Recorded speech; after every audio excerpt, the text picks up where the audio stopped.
that it is only God alone who is giving you day by day your daily bread.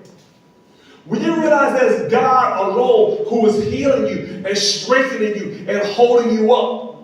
When you realize that it's only by God's grace and God's Spirit alone that you are strong and His power is also by God's grace and God's Spirit alone are you able to do anything in this life. You run to the house of God and you're ready to give God praise. You want to give God praise. You want to give God worship. Not only in the house of God, but when you're at home by yourself, when you're walking on the street, you're just so thankful to God. You're just so full of praise. You're just so full of worship. And as you begin to worship God and thank God, you know what happens? God seems closer. God seems bigger. And your limitations smaller and smaller and smaller till you realize that you are crying about something that ain't so big and so bad and so awful after all. Amen.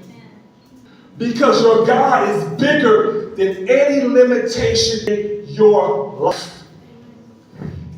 Bible says faith as a grain of mustard, as a seed of mustard. You can speak to this mountain and say, be thou removed and cast into the sea. Now, I'm getting off track here, but wasn't part of the sermon.